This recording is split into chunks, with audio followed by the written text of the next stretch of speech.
And are you refreshed? Yes. Good. You're ready to continue? Question about jealousy and envy. Working with that.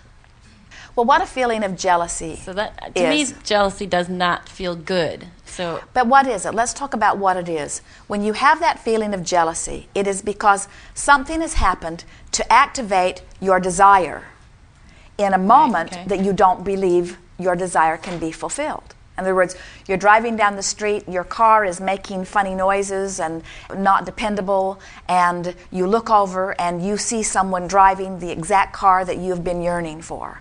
And it's some flippant little girl that doesn't look like she's ever earned $1 in her life, and you're sure that her daddy has bought her that car, and you feel jealous that she's got it and you don't.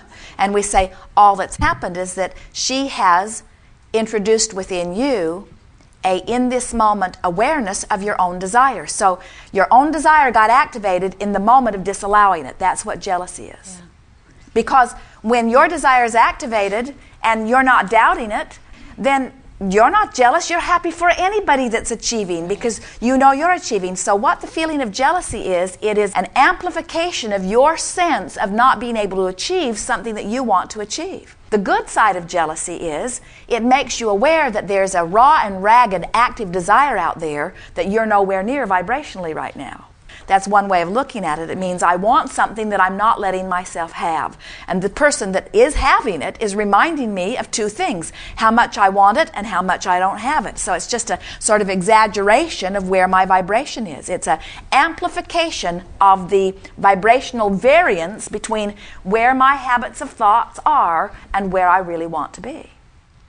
We love seeing you applauding someone's success, because that means your success is assured. In other words, when you are genuinely thrilled at someone else's success, that means you're right on the track of yours. To say that in more blunt terms, if you could be thrilled about your ex-lover's perfect new relationship, you would be on the doorstep of your next perfect relationship. But that's asking a lot really soon afterward, we understand. So jealousy is a wonderful emotion. It lets you know poignantly your desire and exactly where you are vibrationally in relationship to it. What I've been studying the past few years is that has a lot of similar, I don't know what you call them, teachings as you offer, but I sense there's different emphasis, and one of the emphasis is to express fully the emotions that we do have. We are not discouraging you from having your tantrum and shouting what you feel, because we do acknowledge that step one is step one. And in fact, we don't think you can hide that. You can't hide it from the universe, and certainly your sweet-sounding words don't mask it.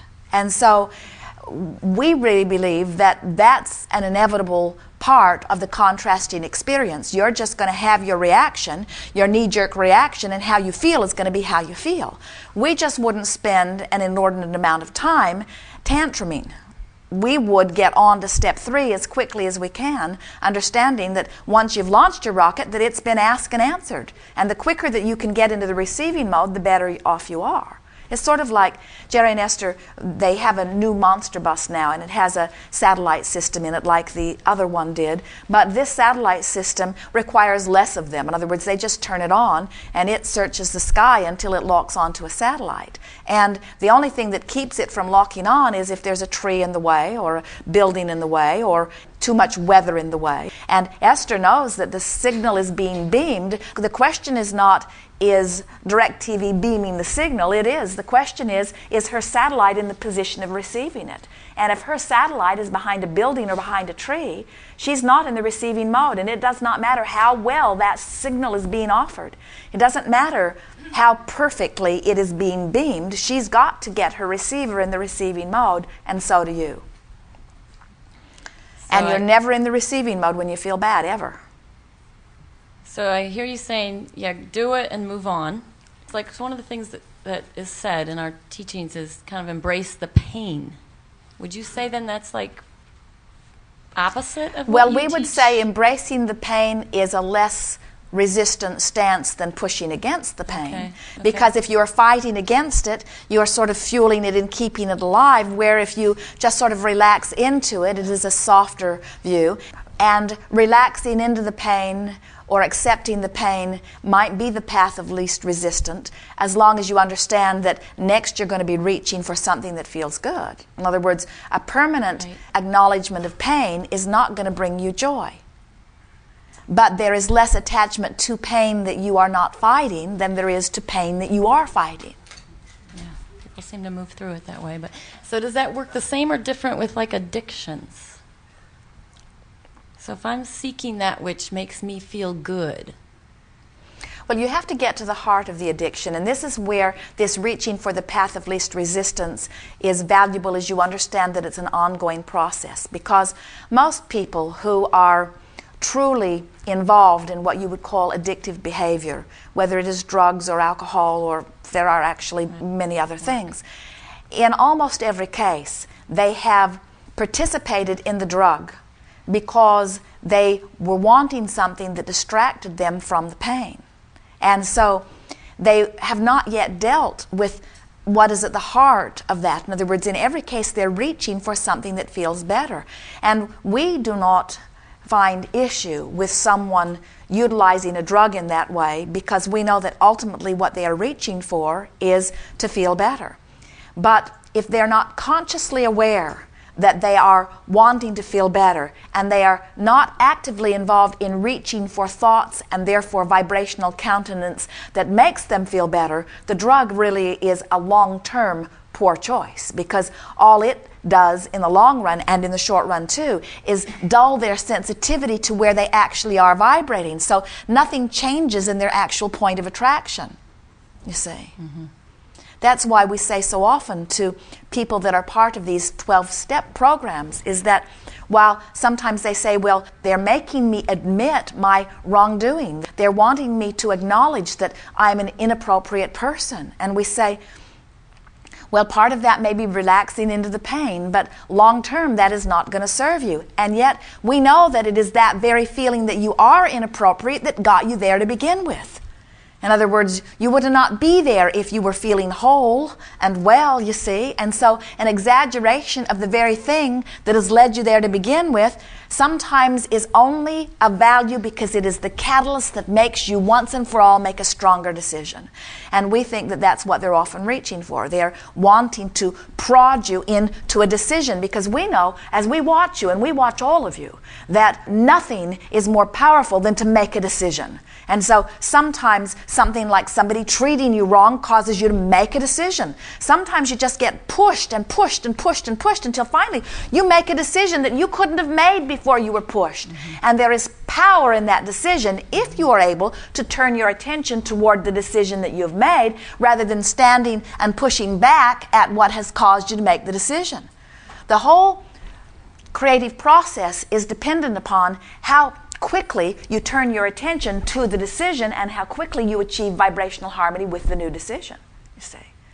And we know that reaching for the thought that feels best is the only thing that works in the long term, because you do not have the stamina to buck your own current. In other words, if you really feel inappropriate, it does not matter what you do, that inappropriate feeling is going to reign supreme in your vibration. And there are not enough 12-step programs in the world to cause you to buck that current. You've got to get back into that place of alignment with your source. Focus upon what you want when you're in step one, and once you've asked, accept that it's being answered, and now you do everything you can to feel good, which is the way you create your own reality, and then you let go and let God. And when you understand that it's a partnership, in other words, that's sort of like when you get into your automobile, you don't say, you steer, I'm going to get under the hood and work with the engine today. I'm going to push pistons and pull belts. That's silly. You know that your role is in the car, just steering it, and that at some other level, the engine is working. That's different from your role in this.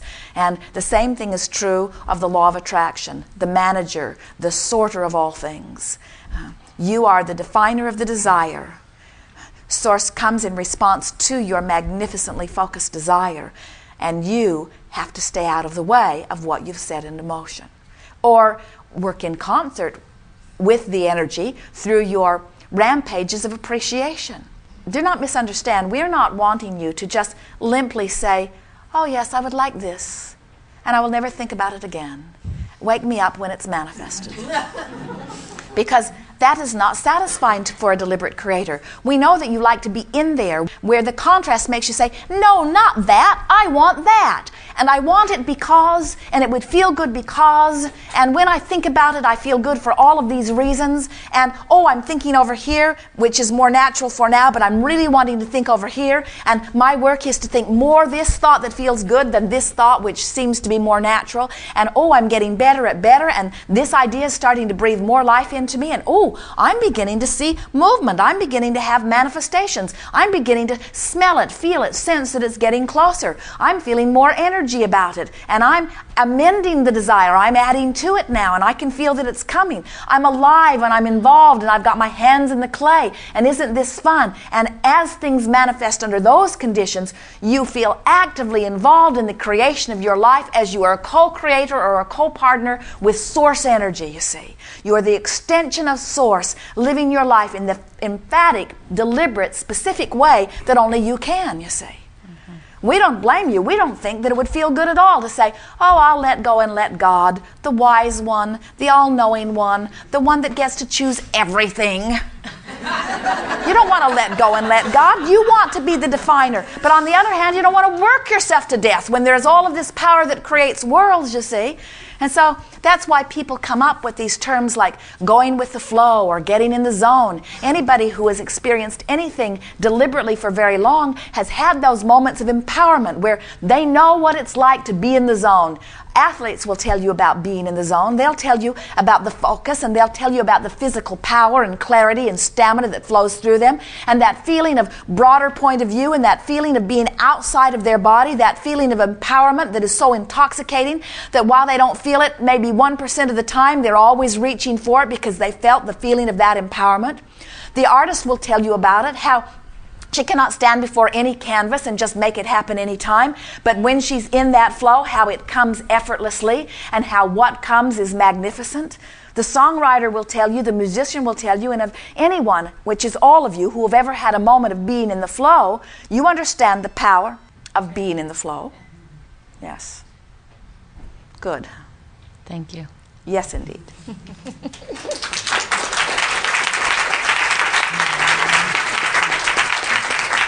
Right here, and then right here.